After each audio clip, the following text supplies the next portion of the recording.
ماننے سے بندہ مسلمان نہیں بنتا بلکہ وحدہ لا شریک ماننے سے مسلمان بنتا ہے بعین ہی۔ اسی طرح رسول اللہ کو ماننے سے مسلمان نہیں بنتا جب تک خاتم النبیین نہ مان لیا جائے۔ یہ بات اپنے دل کی تختی پہ تعویذ بنا کر نوٹ کر لے کہ خالق جل و علا کو توحید والا مانیں گے تو مؤمن کامل ہیں، رسول پاک علیہ الصلوۃ والسلام کو خاتم الانبیاء والرسل مانیں گے تو مؤمن کامل ہیں۔ کوئی اللہ مانے، اللہ کو اکیلا نہ مانے، جیسے وہ باؤنڈری آف دا اسلام سے، اسلام کے دائرے سے باہر ہے، ویسے رسول اللہ کو ماننے والا پر ختم نبوت کا انکار کرنے والا بھی اسلام سے باہر ہے۔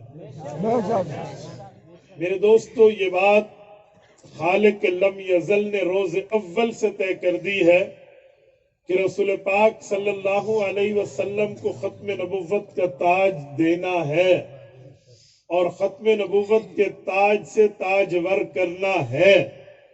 اللہ رب العزت کے ہاں یہ بات کائنات بنانے سے پہلے طے شدہ تھی۔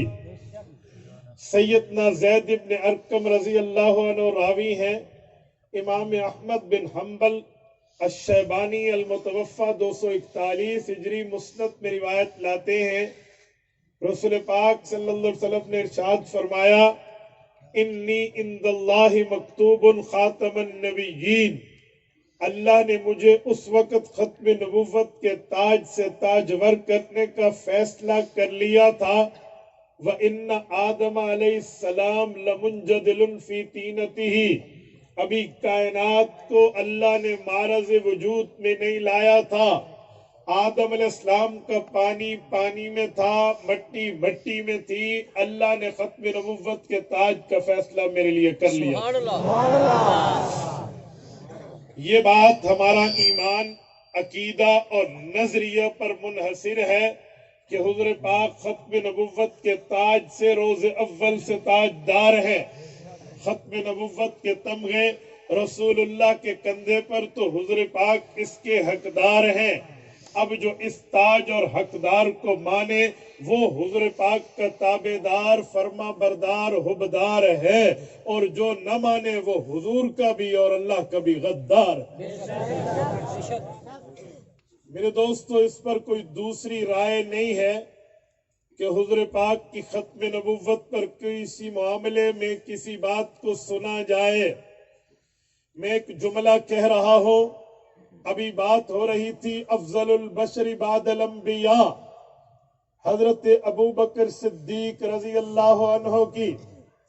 ابو بکر صدیق وہ شخصیت ہے جو افضل البشر بعد رسول اللہ نہیں، افضل البشر بعد الانبیاء۔ کیا مطلب؟ حضور پاک کی امت میں سب سے حضور کے بعد افضل؟ جی نہیں، 1,24,000 کم و بیش انبیاء کی تمام حضرت ابو بکر کی تقوی اور طہارت کے باوجود، تقوی اور طہارت کے ساتھ ایمان رکھنے کے باوجود، وہ پیغمبر کے ساتھی ہونے کے باوجود ابو بکر کا مقابلہ نہیں کر سکتے۔ 1,24,000 انبیاء کی اپنی جگہ، لیکن حضور پاک کا یہ امتی تمام انبیاء کے بعد 1,24,000 امتیوں میں سب سے افضل امتی۔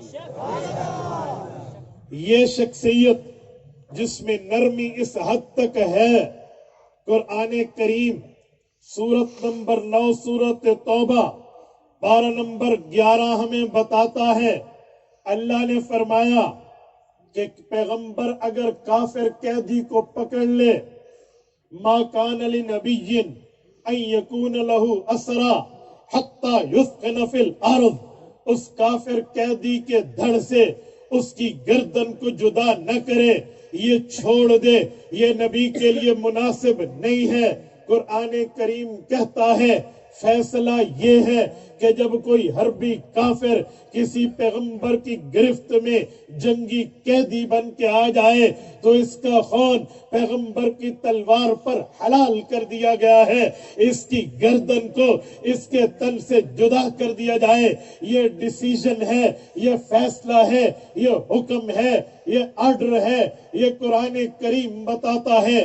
جنگ بدر ہوئی ہے، 70 قیدی، 70 مقابل، 70 دشمن، 70 مشرکوں کے بندے پکڑ لیے گئے۔ کیا کریں کیا نہ کریں؟ اجی فیصلہ ہوگا، مشورہ دے دیں۔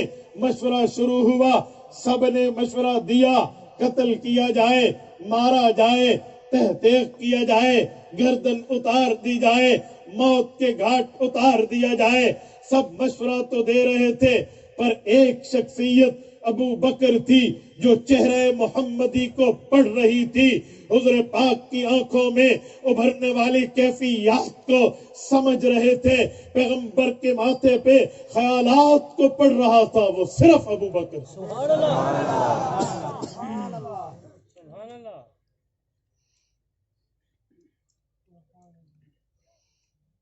حضور پاک کے چہرے کو پڑھنا شروع کیا، مزاج شناسی پر اپنی طاقت و قوت و ہمت و سکت کو لگایا۔ پیغمبر کریم علیہ التحیت و تسلیم کے چہرے پر کھلی کتاب کو ابو بکر نے پڑھا۔ کیوں؟ یہ ابو بکر لڑکپن سے لے کر بچپن سے لے کر لڑکپن تا جوانی، جوانی تا ادھیڑ عمر حضور پاک کا ہر موقع پر ساتھی رہا ہے۔ آپ نے نہیں سنا؟ کہتے ہیں فیس ریڈنگ، فیس ریڈنگ، چہرے کو پڑھنا، یہ ابو بکر ہی تھا۔ سبحان اللہ۔ چہرہ اقدس کو پڑھا کہ حضور پاک علیہ الصلوۃ والسلام کا مزاج یہ ہے کہ انہیں کسی بدلے چھوڑ دیا جائے، معاف کیا جائے، کوئی ترتیب ان کے بچانے کی بنائی جائے۔ ابھی آیت تو نہیں اتری تھی نا، ابھی ڈیسیژن تو نہیں نازل ہوا تھا نا۔ چہرے کو پڑھا تو ابو بکر کی باری آئی مشورے کی۔ ابو بکر آپ کیا کہتے ہیں؟ ابو بکر پڑھ چکے تھے، مزاج سمجھ چکے تھے، شناسی مکمل کر چکے تھے کہ یا رسول اللہ اگر میری بات پوچھیں تو میرا دل یہ کہتا ہے اگر یہ پڑھے لکھے ہیں تو ان سے پڑھنا لکھنا سیکھ لیا جائے تاکہ ہم قرآن و سنت کو لکھ کر اگلی امتوں تک یہ پیغام پہنچا سکیں۔ اگر ان پڑھ ہیں، پڑھ نہیں سکتے، ان میں طاقت و صلاحیت نہیں ہے، پھر ان سے فدیہ لیں، اسلام پہ لگائیں، سرمایہ لیں، دین پہ لگائیں۔ کفار سے چھنا ہوا پیسہ دین پہ لگے گا، دین دور دور تک پہنچے گا۔ اللہ دیر اور دور کے لیے مسلمانوں کو قبول کر لے۔ سبحان اللہ۔ حضور پاک کا چہرہ کھل اٹھا، اسی پر فیصلہ ہوا، بات طے ہو گئی۔